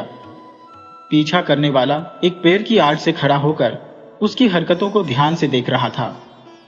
सुनीत के भवन के मुख्य द्वार पर लगी हुई नजर को देखकर उसे उम्मीद थी कि सुनीत फिर से बाहर आएगा। कुछ देर बाद सुनीत के भवन का मुख्य द्वार खुला और एक साधु बाहर निकला। साधु के शरीर पर केसरिया वस्त्र, लंबी सफेद दाढ़ी और एक हाथ में त्रिशूल तथा दूसरे हाथ में कमंडल था। पीछा करने वाला उसे देखकर चकित रह गया। उसे समझ नहीं आ रहा था कि सुनीत के भवन में यह साधु कहां से आ गया। सबसे आश्चर्य की बात तो यह थी कि अभी कुछ देर पहले सुनीत ने खुद ही भवन का ताला खोला था। तो क्या साधु पहले से भवन में कैद था, या फिर साधु ने सुनीत को भवन के अंदर कैद कर दिया? पीछा करने वाला इस पहेली में उलझ गया। अचानक उसके दिमाग में एक बात आई, क्या सुनीत और साधु एक ही व्यक्ति के 2 रूप हैं? उसने सोचा, दाल में कुछ काला जरूर है, और साधु का पीछा करने का निश्चय किया। साधु तेजी से विपरीत दिशा में चल पड़ा। पीछा करने वाला उससे कुछ कदमों की दूरी पर था। लगभग 1 मील की यात्रा के बाद साधु एक साधारण मकान के सामने पहुंचकर दरवाजे पर दस्तक दी। कुछ समय बाद किसी ने दरवाजा खोला। साधु मकान के अंदर चला गया और दरवाजा बंद हो गया। पीछा करने वाला निराश हो गया, क्योंकि अब वह अंदर का हाल नहीं जान पाएगा। उसने मकान के अंदर जाने का उपाय सोचा। मकान एक मंजिला था। पास ही खड़े नीम के पेड़ की डाल मकान की छत तक पहुंची हुई थी। वह तुरंत पेड़ पर चढ़ गया और डाल से कूदकर छत पर पहुंच गया। छत से झांकने पर उसने देखा कि आंगन में लौकी की बेल रस्सी के सहारे लगी हुई थी। उसने उसी रस्सी के सहारे नीचे उतरने का निश्चय किया। आंगन में पहुंचकर बड़ी सावधानी से कमरे की ओर बढ़ा। चांदनी रात होने के कारण उसे कोई परेशानी नहीं हुई। वह कमरे की खिड़की के पास दुबक कर बैठ गया। कमरे में लैंप जल रहा था और एक अधेड़ स्त्री साधु से बातें कर रही थी। अधेड़ स्त्री आकुलता से बोली, इस बार तुमने बड़ी देर लगा दी बेटा, मैं तो घबरा रही थी। साधु ने कहा, घबराने की कोई बात नहीं मां, तुम्हारा बेटा हर कदम पर सतर्क और सावधान रहता है। स्त्री ने कहा, यह बात तो ठीक है, लेकिन मैं भयभीत रहती हूं कि कहीं ऐसा न हो कि हमारे मंसूबे पूरे होने से पहले ही हमारी पोल खुल जाए। साधु ने मां से कहा, निश्चिंत रहो मां, हमारा लक्ष्य पूरा होने से पहले का समय नजदीक आ गया है, इसलिए जो कुछ भी हमारा देश से पूर्ण होना है, मैं भी राजा की आंखों में धूल झोंकने में सफल हो गया हूं। मां ने हंसते हुए कहा, साधु के भेष में तुम असली साधु मालूम होते हो, नकली होने पर मुसीबत खड़ी हो जाएगी। साधु ने अपने बाल और दाढ़ी हटाकर अलग अलग रख दिए और वह अपने असली रूप में आ गया। पीछा करने वाले की आंखें ये देखकर फटी की फटी रह गईं। साधु कोई और नहीं बल्कि सुनीत ही था। उसकी मां के साथ बातचीत सुनकर वह अत्यधिक चकित और हैरान था। सच जानने के बाद वह कमरे के पास से हट गया और कुछ छिपकर मकान के बाहर चला गया। इसके कुछ देर बाद वह घोड़ा तेज गति से राजमहल की ओर दौड़ने लगा। कला की बातें सुनकर राजा रामदेव की आंखें अचरज से फटी रह गईं। वे अविश्वास के भाव से बोले, तुम्हें धोखा हुआ है कला, ऐसा कभी नहीं हो सकता। कला ने कहा, आप मेरे साथ चलिए महाराज और स्वयं अपनी आंखों से देख लीजिए। अगर मेरी बात झूठी निकली तो मैं दंड भोगने के लिए तैयार हूं। राजा ने कहा, ठीक है, मैं तुम्हारे साथ चलता हूं। राजा से मिलने के बाद कला अपनी बिजली नामक घोड़ी पर बैठकर घर की ओर चल दी। बिजली हवा से बातें कर रही थी। इसी समय कला के सामने एक विचित्र पक्षी उड़ा आता हुआ दिखाई दिया। पक्षी का रंग गहरा लाल था और उसकी चोंच में एक मुड़ा हुआ कागज दबा हुआ था। पक्षी ने कला के ऊपर से उड़ते हुए कागज गिरा दिया। कला को लगा कि यह पक्षी रहस्यमय है। उसने घोड़े की लगाम खींची और धनुष बाण चढ़ाया, लेकिन तब तक पक्षी उससे दूर जा चुका था। कला ने फिर घोड़ी को दौड़ाया और पक्षी का पीछा किया, लेकिन उसने उस गिराए पत्र की परवाह नहीं की। पक्षी आकाश की ओर काफी ऊंचाई पर चला गया और नीचे से एक छोटी सी गुड़िया जैसा दिखने लगा। कला ने निशाना साधकर उस पर तीर छोड़ा। निशाना अचूक था। तीर पक्षी की टांग में लगा और पक्षी घायल होकर लहराते हुए नीचे आने लगा। कला ने भी घोड़े का रुख मोड़ दिया और पक्षी का पीछा किया। पक्षी घायल होकर घनी बस्ती की ओर उड़ने लगा। तभी बिजली को ठोकर लगी और कला उछलकर नीचे गिर पड़ी। उसके पैर का घुटना पत्थर पर पड़ने से फट गया, लेकिन उसने इस चोट की परवाह नहीं की। जब तक कला संभलती और पक्षी पर ध्यान देती, वह उसकी आंखों से ओझल हो चुका था। कला ने हाथ मलकर रह गई, लेकिन वह हताश नहीं हुई। एकाएक उसे उस कबूतर द्वारा गिराए गए पत्र का ध्यान आया। वह तुरंत मुड़ी और उस दिशा में चल दी। पत्र पढ़कर कला सन्नाटे में आ गई। पत्र उसी को लिखा गया था और उसमें लिखा था, कला, सावधान हो जाओ, तुम्हारी कारगुजारी का पता हो चुका है। अगर तुमने आगे कदम बढ़ाया तो जान से हाथ धो बैठोगी। पत्र की हस्तलिपि किसी लड़की की मालूम होती थी। कला सोचने लगी कि वह लड़की कौन हो सकती है। अचानक उसकी आंखों में चमक आ गई। वह उस लड़की के घर पहुंची तो पता चला कि वह जेल में बंद है। जेल में बंद लड़की कला को पहचानती थी और जानती थी कि कला राजा के सलाहकार बुद्धिसेन की बेटी है। उसने कला से अपने छुटकारे के लिए प्रार्थना करने लगी। कला उसे सांत्वना देती हुई बोली, तुम मुझे एक प्रार्थना पत्र लिख कर दो, मैं राजा से तुम्हारी सिफारिश कर दूंगी। कला ने उसे कागज और कलम दिया। लड़की ने प्रार्थना पत्र लिखकर दे दिया। उसकी हस्तलिपि देखकर कला को संदेह हो रहा था कि यह वही लड़की है जिसने धमकी भरा पत्र लिखा था। कला ने प्रार्थना पत्र और धमकी पत्र को मिलाकर देखा तो दोनों की लिखावट एक जैसी थी। उसने दोनों पत्रों को संभाल कर रख लिया। कला ने अपनी चोट की परवाह किए बिना राजवैद्य के पास जाने का निर्णय किया। वहां पहुंचने पर देखा कि सैनिक अधिकारी देवव्रत पहले से मौजूद थे। उनके हाथ पर एक कबूतर बैठा हुआ था। और राजवैद्य उसकी चोट की दवाई कर रहे थे। कला को देखते ही देवव्रत सन्नाटे में आ गया। कला ने घायल कबूतर को देखकर चौंक पड़ी, फिर वह संभल गई। देवव्रत अपनी घबराहट छिपाते हुए एकदम से उठकर बोला, अच्छा तो रहा वैद्य जी, मैं चलता हूं। और वे तुरंत वहां से चले गए। देवव्रत की गतिविधि ने कला के संदेह की पुष्टि कर दी। घायल कबूतर संदेह का मुख्य कारण था, परंतु एक बात आश्चर्यजनक थी। जिस कबूतर ने कला के ऊपर धमकी भरा पत्र गिराया और जो उसके तीर से घायल हुआ था, उसका रंग गहरा लाल था, जबकि यह कबूतर गहरे लाल रंग का नहीं था। कला इस रहस्य की गुत्थी अभी सुलझा नहीं पा रही थी कि मंगलौर से अवाक होकर राजा बेदी जी ने उत्सुकता से पूछा, क्या हुआ बेटी? कला, मेरे पास कैसे आना हुआ? कला ने अपना घाव दिखाया और राजवैद्य उसके उपचार में जुट गए। इसके बाद कला सीधे राजा के महल में पहुंची और राजा से एकांत में बातें की। तत्पश्चात राजा ने कुछ सशस्त्र सिपाहियों को बुलवाया और वे सब रथ में बैठकर देवव्रत के घर की ओर चल दिए। 10 मिनट बाद उनका रथ देवव्रत के मकान के सामने रुका। राजा के आदेश पर सिपाहियों ने मकान को चारों ओर से घेर लिया। कुछ सिपाही मकान के अंदर घुसे और देवव्रत को रंगे हाथों पकड़ लिया। उस समय वह घायल कबूतर को सफेद रंग से रंग रहा था। वहां लाल, काला, सफेद और भूरा रंग मिला, जिससे सिद्ध हो गया कि कबूतर को विभिन्न रंगों से रंगकर पत्रवाहक का काम लिया जाता था। राजा ने कला की सूझबूझ और बहादुरी की सराहना की।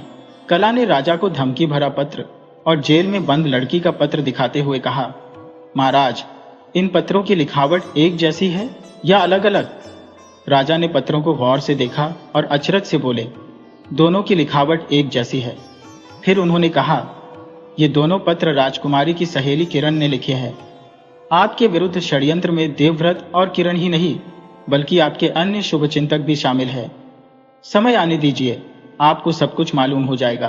कला राजा के साथ रथ में बैठ गई।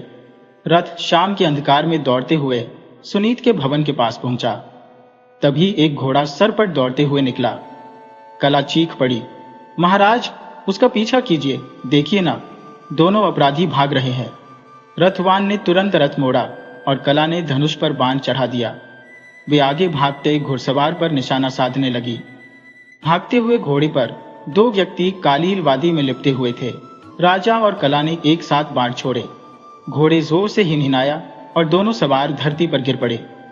राजा, कला और सिपाहियों ने उन पर झपटकर मशाल जलाकर देखा तो वे दोनों पहचाने गए। उनमें एक सुनीत था और दूसरी कृष्णा दासी थी। चोट के कारण दोनों बेहोश हो चुके थे। कला संतोष की सांस लेते हुए बोली, लीजिए महाराज, ये दोनों अपराधी पकड़े गए, मगर यह तो सुनीत है। राजा अचंभित होते हुए बोले, यह मेरा बेटा है। षड्यंत्र में मैंने इसका साथ दिया। कृष्णिका वैकेंसी षड्यंत्र के 2 अपराधियों को और पकड़े जाने के बाद स्वयं ने अपना अपराध स्वीकार कर लिया। कला हंसकर बोली, राजा कुछ समझ नहीं सके। सुनीत और कृष्णा की गिरफ्तारी के अगले दिन बुद्धिसेन ने कहा, षड्यंत्रकारियों का गिरोह बहुत खतरनाक है, तुम उनके पीछे मत पड़ो, वरना जान से हाथ धो बैठोगी। कला दृढ़ता से बोली, मैंने षड्यंत्र का भंडाफोड़ करने का बीड़ा उठाया है।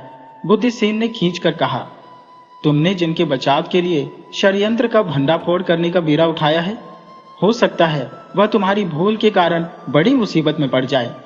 कला समझ गई कि पिता का इशारा विजय की ओर है। उसने पिता के चेहरे को ध्यान से देखा और हंसकर बोली, आपका मतलब विजय भी षड्यंत्र में शामिल है? बुद्धिसेन एकदम से चौंक उठे। कला के मन में यह संदेह पनपने लगा कि षड्यंत्र में उसके पिता और युवराज विजय भी शामिल है। वह एक चाल सोचकर विजय से मिलने जेल पहुंची और कहा, युवराज, राजा साहब को आपके षड्यंत्र में शामिल होने का ठोस प्रमाण मिल चुका है। पिताजी ने भी आपके षड्यंत्र में शामिल होने की बात कही है। अच्छा होगा कि आप राजा के सामने अपना अपराध स्वीकार कर लें। विजय सुनकर घबरा गया, फिर संभल कर बोला, मैं निर्दोष हूं। कला उसे सांत्वना देती हुई बोली, अगर तुम सच्चाई बयान कर दोगे तो मैं तुम्हें फांसी के फंदे से बचा लूंगी। विजय अपना अपराध स्वीकार करने को तैयार हो गया। कला की चाल सफल रही। इस घटना के 2 घंटे बाद ही कला के पिता बुद्धिसेन और सभी मुख्य अपराधी गिरफ्तार कर लिए गए। युवराज विजय सहित सभी अपराधियों को हथकड़ी बेड़ियों में राजा के सामने पेश किया गया। अपराधियों के सिर शर्म से झुके हुए थे। राजा ने कला की सूझबूझ और बहादुरी की प्रशंसा करते हुए कहा, बेटी, तुम धन्य हो। तुमने मुझे बहुत बड़े संकट से उबारा है। कल प्रातःकाल इन सबको सूली पर चढ़ा दिया जाएगा। कला ने कहा, महाराज, कृपया शांत हो जाइए। किसी भी सज्जा का निर्णय लेने से पहले अपराधियों को अपने बचाव का अवसर मिलना चाहिए। संभव है कि कुछ लोग निर्दोष हों। इसके अलावा इन्हें दंड देने से आप उस रहस्यमयी दिल्ली और रहस्यों से नहीं बच सकते जो समय समय पर आश्चर्य और संकट पैदा कर रही है। साथ ही इससे राजकुमारी की भी वापसी की संभावना समाप्त हो जाएगी। राजा ने कला की बुद्धिमानी की सराहना करते हुए कहा, तुम सही कह रही हो। हम अपराधियों के बयान को ध्यानपूर्वक सुनेंगे और उनके अपराध के आधार पर दंड का निर्णय करेंगे। सभी अपराधियों को जेल में डाल दिया गया। अगले दिन राजा का दरबार जनता से खचाखच भरा हुआ था। सबसे पहले युवराज विजय को अदालत के कटघरे में लाया गया। सभी की निगाहें युवराज पर टिक गईं। विजय ने अपना बयान शुरू किया। यह सच है कि मैंने अपने पिता राजा के खिलाफ षड्यंत्र रचा था, लेकिन इसका उद्देश्य उन्हें नुकसान पहुंचाना नहीं था, बल्कि राज्य में शांति स्थापित करना था। मेरी दयालु प्रकृति मुझे किसी का दुख दर्द देखकर चुप नहीं बैठने देती। जब राज्य में अकाल पड़ा, पिताजी राजकुमारी के लिए महल बनवा रहे थे। यह देखकर मुझे बहुत दुख हुआ। मैंने पिताजी से जनता की सहायता करने को कहा, परंतु उन्होंने मेरा अनुरोध ठुकरा दिया और मुझे अपने तरीके से सहायता करने का ताना दिया। इस अपमान से मेरा आत्मसम्मान आहत हुआ। मैं जनता को सहायता का आश्वासन दे चुका था, इसलिए मुझे हर हाल में उनकी मदद करनी थी। सेना के सेनापति भी पिताजी से असंतुष्ट थे और उन्होंने मुझे जनता की मदद के लिए प्रोत्साहित किया और अप्रत्यक्ष रूप से सहायता भी दी। मैंने स्वयं महल को गायब करने का निर्णय ले लिया था। मेरे गुरु विभूत आचार्य, जो एक महान वैज्ञानिक और तांत्रिक थे, ने मुझे कई विद्याओं का ज्ञान दिया, जिसमें विस्फोटक द्वारा भारी वस्तुओं को ध्वस्त करना और अदृश्य होना शामिल था। मैंने अपनी योजना को पूरा करने के लिए कुछ विश्वासपात्र सैनिकों और पहरेदारों को अपने साथ लिया। सबसे पहले मैंने एक कुशल और गूंगे कारीगर को बुलाकर एक गुप्त स्थान पर रखा और उसके हाथों मोम का महल बनवाया, जिसे देखने से असली महल का भ्रम होता था। मोम के महल में एक विशेष प्रकार की गैस भरी थी, जिसकी मदद से उसे उठाया जा सकता था। वर्षगांठ वाले दिन मैं अपने कुछ साथियों के साथ रात 12 बजे महल पहुंचा। उस समय पहरेदार और सैनिक सो रहे थे। महल के अंदर उत्सव चल रहा था। मैं अपनी बहन स्वर्ण प्रभाकर और उसकी सहेलियों को नुकसान नहीं पहुंचाना चाहता था। हम जंगल में छिप गए और सोचा कि किसी तरह उन्हें बाहर निकालें ताकि हम आगे की योजना पर काम कर सकें। विचार आया कि महल के पास विस्फोट करूं, जिससे वे लोग डर कर भाग जाए। मैंने महल के सामने एक विस्फोटक बम फेंका, जिससे महल में भूचाल सा आ गया। पहरेदार भयभीत होकर इधर उधर भागने लगे। 10 मिनट बाद मैंने महल के अंदर जाकर देखा तो राजकुमारी का कमरा खाली था। वे लोग डर कर भाग गए थे। महल जमीन में धंसने लगा था। तभी मैंने एक और धमाका किया और नकली स्वर्ण महल को गैस के गुब्बारे की तरह आकाश में उड़ा दिया। पहरेदारों की आंखें चकाचौंध हो गईं। वे नकली महल की ओर दौड़ पड़े। इस दौरान हमें असली महल की नींव कमजोर करने का मौका मिल गया। मैंने महल पर पिचकारी से अन्य धर्म का छिड़काव कर दिया। कुछ देर में महल की फर्श गलकर सोने चांदी के ढेर में बदल गई। हमारे साथी उस ढेर को बोरों में भरकर गाड़ियों में लाद कर राज्य की सीमा से बाहर ले गए। महल के उड़ने का शोर मचाने वाले मेरे ही लोग थे। महल का सोना चांदी तो हमारे कब्जे में आ चुका था, लेकिन विस्फोटक के कारण जमीन नीचे धंसती जा रही थी। वहां एक गहरा खड्डा बनता जा रहा था और नीचे से पानी फूटने लगा था। ये सारी घटनाएं बड़ी तेजी से घटित हुई थी। अपने साथियों को आवश्यक निर्देश देकर मैं राजमहल लौट आया ताकि पिताजी को मुझ पर संदेह न हो। मेरे सहयोगी सोने चांदी के बोरे जलपोत पर लादकर समुद्र के रास्ते विदेश चले गए। वहां से उन्होंने अन्न और वस्त्र लाए, जो मेरे संकेत पर राज्य की अकालग्रस्त जनता में बांट दिए गए। स्वर्ण महल को गायब करने का मेरा उद्देश्य केवल जनता की सहायता करना था। महल को उजाड़ने के अतिरिक्त षड्यंत्रों के बारे में मुझे कुछ ज्ञात नहीं था। अन्य घटनाओं के संबंध में मुझे भी आश्चर्य है। राजकुमार विजय का बयान समाप्त होने वाला था। राजा ने उससे पूछा, तुमने नकली स्वर्ण महल सिर्फ एक बार उड़ाया था?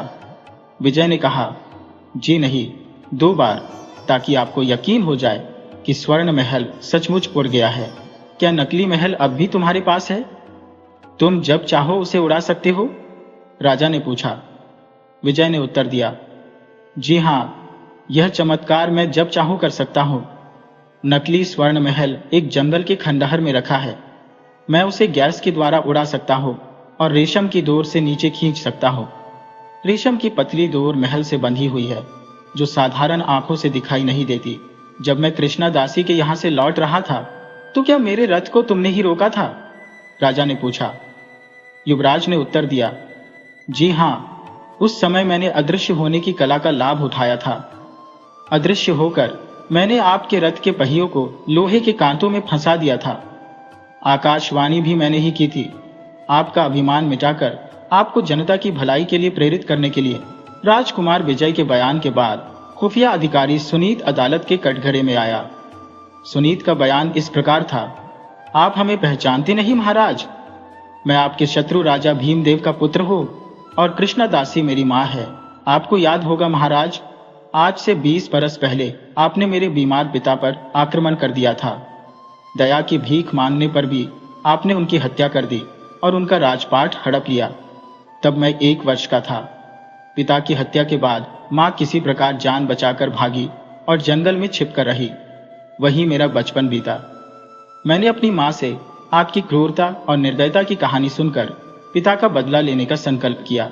हम एक वृद्ध जादूगर के संरक्षण में रहे, जिसने मुझे मंत्र सिखाए। वृद्ध की मृत्यु के बाद हम जंगल छोड़कर राजनगर आए और आपके राज्य में नौकरी करने लगे। मेरी मां तृष्णा आपकी दासी बनी और मुझे सेना में सिपाही नियुक्त किया गया। अपने परिश्रम और ईमानदारी से मैं उच्च अधिकारी बन गया।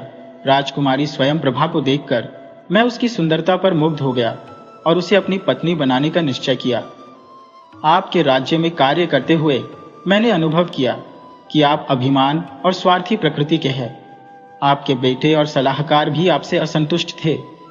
मैंने आपके विरुद्ध षड्यंत्र रचने का निश्चय किया। हमारे षड्यंत्र का पहला शिकार आपकी बेटी स्वयं प्रभा हुई। षड्यंत्र में मैं, मेरी मां, सैनिक अधिकारी देवव्रत, सेना के कुछ सिपाही और राजकुमारी की सहेली किरण शामिल थे। स्वयं प्रभा की 4थी वर्षगांठ के दिन आधी रात के समय हमने सोने का महल गायब किया। मेरी मां कृष्णा और किरण राजकुमारी के साथ थी। मेरी मां ने नशीला पानी पिलाया था। जब मैंने राजकुमारी का अपहरण किया, तभी एक और जोर का धमाका हुआ और स्वर्ण महल धरती में धंसने लगा। हम लोग चकित रह गए। कुछ मिनट बाद हमने राजकुमारी और उसकी सखियों का अपहरण कर लिया। हमने उन्हें जंगल में एक तिलिस्मी गुफा में कैद कर दिया। सुनील ने अपना बयान समाप्त करते हुए कहा, महाराज, यह था हमारे षड्यंत्र का पूरा विवरण। महल के पास पहुंचने पर मैंने देखा कि वह अदृश्य हो चुका था। उसकी जगह एक विशाल तालाब ने ले ली थी। जहां पहले एक गहरा गड्ढा था, वहां अब पानी का स्रोत फूट पड़ा था। मेरा उद्देश्य केवल राजकुमारी की देखभाल करना नहीं था, बल्कि युवराज विजय को भी अपने वश में करना था। इसके लिए मैंने एक मजबूत और सुदृढ़ जाल बिछाया था। कुछ शुभ चिंतकों को भ्रमित करने के लिए मैंने जादू और तिलिस्म का सहारा लिया। अपहरण के पश्चात भोर में मैंने किरण को तालाब में फेंक दिया था और उसे मंत्रों से इस प्रकार बांध दिया था कि उस पर गर्म पानी का असर न हो और वह डूब न सके। मैंने अपनी वृद्ध आश्रयदाता जादूगरनी से कई जादुई तरकीबें सीखी थी। घटनास्थल पर मैं आपके साथ ही था और मैंने अपने जादू से तालाब के पानी को इतना गर्म कर दिया कि कोई और उसमें प्रवेश न कर सके। आप पर विश्वास जमाने के लिए मैंने पानी में छलांग लगाई थी और जानबूझकर डूब गया था। फिर सांस रोककर तालाब के तल में बैठ गया।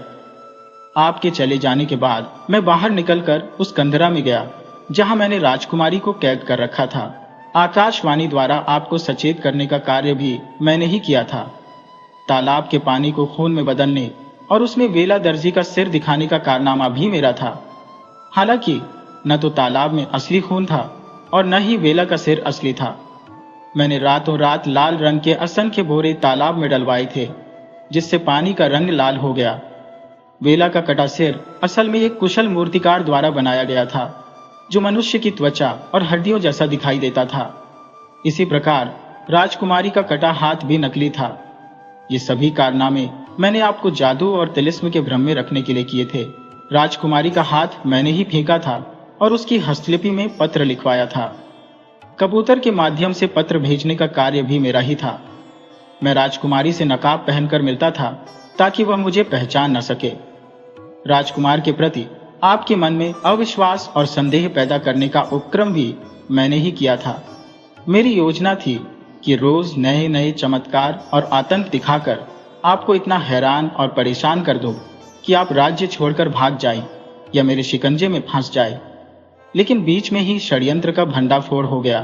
कृष्णा दासी ने अपने बयान में कहा, यह सच है कि पति का बदला चुकाने के लिए ही हमें महाराज के विरुद्ध षड्यंत्र करना पड़ा। मैंने राजकुमारी और उसकी सखियों को बेहोश करने के लिए नशीला पानी पिलाया था। मैं जानबूझकर गूंगी बन गई थी ताकि मुझसे कुछ कहने के लिए बाध्य न किया जा सके। मैंने राजा साहब को भ्रमित करने के लिए अपने आप को बीमार बना लिया था। अपने बेटे की कैद में मैंने राजकुमारी को कोई तकलीफ नहीं होने दी। लाल नकाब पहनकर मैं उसे अपने हाथों से भोजन कराती थी। हम माँ बेटा राज्य में एक दूसरे से अपरिचित की तरह रहते थे ताकि कोई हमें पहचान न सके। सुनील साधु के भेष में मुझसे मिलता था ताकि कोई उसे पहचान न सके। मैंने षड्यंत्र में भाग लिया, लेकिन अपने हाथों से कोई अपराध नहीं किया।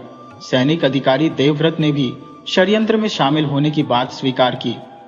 उसने अपने बयान में कहा, मैं इस आशा से सुनील का सहयोगी बन गया कि उसके उद्देश्य की पूर्ति होने पर वह मुझे राज्य में एक महत्वपूर्ण स्थान देगा। महाराज को तंग करने का कारनामा मेरा ही था। सुनील के आदेश पर मैं बनावटी दैत्य का रूप धारण कर लेता था। सुनील मंत्र के बल से मुझे आकाश में उड़ाने की क्षमता प्रदान करता था। जब मैंने महाराज को लेकर उड़ने का प्रयास किया तो राजकुमार धनुषपति सामने आ गए थे।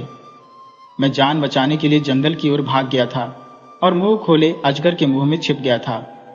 तब कला ने राजकुमार को अजगर की पकड़ से बचाने के लिए तीर चलाई थी। तभी मुझे भागने का मौका मिल गया था। मेरे पास एक पालतू और प्रशिक्षित कबूतर था जिसे विभिन्न रंगों में रंगकर षड्यंत्र में उपयोग में लाता था। कला पर धमकी भरा पत्र मैंने उसी कबूतर द्वारा गिरवाया था। उसी कबूतर को सफेद रंग में रंगकर सुनील ने महाराज के कमरे में राजकुमारी का पत्र पहुंचवाया था। मैं और कबूतर दोनों राजबंदी है। मेरे अपराध के पीछे पद और धन का लालच है। राजकुमारी की सहेली किरण का बयान भी संक्षिप्त था। उसने कहा, मैं देवव्रत से प्रेम करती हूँ। उसे खुश रखने के लिए मुझे षड्यंत्र में शामिल होना पड़ा। संयंत्र का पर्दा डालने के लिए मैंने महाराज के सामने एक गोलमाल बयान दिया। कला को धमकी भरा पत्र मैंने अपनी हस्तलिपि में लिखा था। बुद्धि ने अंतिम अपराधी के रूप में बयान देते हुए कहा, मैं राजकुमार विजय सिंह की सज्जनता और सहृदयता से प्रभावित हूँ। मैं चाहता था कि मेरी बेटी कला का विवाह राजकुमार विजय के साथ हो। मैं विजय के साथ देने को विवश हो गया था क्योंकि विजय के सुख और सफलता में मेरा और मेरी बेटी का हित निहित था। कला ने अपने बयान में कहा, यह सच है कि मैं राजकुमार विजय से प्रेम करती हूँ और इन्हीं के कारण मैंने षड्यंत्र का भंडाफोड़ करने में दिलचस्पी ली। लेकिन यह सच नहीं है कि राजकुमारी पत्नी बनने के लिए मैंने षड्यंत्र का पर्दाफाश किया। सच तो यह है कि व्यक्तिगत स्वार्थ और प्रेम से देश प्रेम कहीं ऊंचा है। हमें देश की शांति और व्यवस्था को सुचारू रूप से चलाने के लिए, अराजक तत्वों को नष्ट करने के लिए अपना सब कुछ समर्पित कर देना चाहिए। ऐसी भावना से प्रेरित होकर मैंने षड्यंत्र का भंडाफोड़ करने का बेड़ा उठाया था। ईश्वर का धन्यवाद है कि मैंने इसमें सफलता प्राप्त की। जाते जाते भी मैंने अपने कर्तव्यों से मुंह नहीं मोड़ा। राजकुमार विजय और मेरे पिता भी इस साजिश में सम्मिलित थे, ये मैंने समझ लिया था और इसी कारण से मुझे इसका पर्दाफाश करना पड़ा। जब देश और समाज के हित का प्रश्न हो तो पिता, पति या पुत्र के मोह को त्याग देना चाहिए। देश के साथ विश्वासघात करना सबसे बड़ा अपराध है। राजा ने कहा, तुम धन्य हो बेटी, तुम महान हो। उनकी आंखों में गर्व का आंसू था और कला को उन्होंने अपने हृदय से लगा लिया। तभी राजमहल तालियों की गड़गड़ाहट से गूंज उठा। राजकुमारी स्वयं प्रभा, उसकी 3 सखियां बेला, दासी और यंत्र से संबंधित सभी उपकरण उसी दिन बरामद कर लिए गए। आज दरबार में षड्यंत्रकारियों के भाग्य का निर्णय होना था। दर्शक सभा से खचाखच भरा हुआ था। राजा गंभीर स्वर में बोले, सर्वस्व, घटना चक्र और षड्यंत्रों पर विचार करने और अपराधियों के बयान सुनने के पश्चात मैं इस निष्कर्ष पर पहुंचा हूं कि इन घटनाओं की जड़ में मेरा अभिमान, लापरवाही और उदासीनता है। इसी कारण मुझे भी इस दिन का सामना करना पड़ा है। इसलिए मैं भी दोषी हो और दंड का अधिकारी हो। मुझे भी सजा मिलनी चाहिए। पूरी सभा स्तब्ध होकर राजा के मुख की ओर देखने लगी। राजा ने अपना भाषण जारी रखा। राजकुमार विजय का कहना सत्य है कि मेरी निष्ठुरता ही उन्हें षड्यंत्र के लिए विवश किया। प्रजा का पालन करना मेरा प्रथम धर्म था। अकाल के समय मुझे स्वर्ण महल नहीं बनवाना चाहिए था। प्रजा को संकट के दिनों में अन्न वस्त्र बांटकर राजकुमार विजय ने सराहनीय कार्य किया है। मैं उनके विद्रोह को स्वाभाविक मानता हूं और उन्हें दंड से मुक्त करता हूं। राजमहल तालियों की गड़गड़ाहट से गूंज उठा। अधिकारी सुनीत और उनकी मां कृष्णा को भी मैं सह सम्मान मुक्त करता हूं। मेरे विरुद्ध उनका षड्यंत्र रचना संभावित था, क्योंकि वास्तव में मैंने बीमार राजा भीमदेव के साथ अत्याचार किया था। परंतु देवव्रत, किरण और बुद्धि सैनिकों को मैं किसी भी कीमत पर क्षमा नहीं कर सकता, क्योंकि इन तीनों ने अपने व्यक्तिगत स्वार्थ के लिए राज्य के प्रति विश्वासघात किया है और अपने धर्म और कर्तव्य की हत्या की है। मैंने इन्हें मृत्युदंड देने की घोषणा करता हूं। राजा की न्यायप्रियता पर राज दरबार प्रशंसा और तालियों की गड़गड़ाहट से गूंज उठा। राजा ने सबको शांत करते हुए कला को सामने लाकर कहा, हम सबको इस बालिका से कर्तव्य, सदाचार और देश प्रेम की शिक्षा लेनी चाहिए। इसी के प्रयास से हमें षड्यंत्रों से मुक्ति मिली है। हमने राज्य में शांति व्यवस्था और निश्चिंतता का वातावरण पाया है। आज के 7वें दिन कला के साथ युवराज विजय सिंह का विवाह संपन्न होगा। साथ ही सुनीत और स्वर्ण प्रभा पति पत्नी बनेंगे। मेरे राज्य का संचालन कला के सुयोग्य हाथों में होगा। आप क्या करेंगे महाराज? किसी ने भीड़ में से चिल्लाया। मैं सिंहासन त्याग कर राज्य के गांव गांव में जाऊंगा और जनता का दुख दूर करूंगा। धन्य हो महाराज, धन्य हो। राजा की जय जयकार होने लगी। गगनभेदी नारों से धरती आकाश गूंजने लगे। कला और युवराज विजय ने आगे बढ़कर राजा के पैर छू लिए। स्वर्ण प्रभा और सुनीत की भी खुशी का ठिकाना नहीं था। कुछ दिनों बाद राजा ने कला, युवराज विजय, स्वर्ण प्रभा और सुनीत का विवाह करवा दिया और सुनीत को अपना आधा राज्य देकर वहां का राजा बना दिया। अब प्रजा में अमन चैन था। सब राजा की न्यायप्रियता के कायल थे। सब राजा की जय जयकार करने लगे और राजा को महान शासकों में गिना जाने लगा।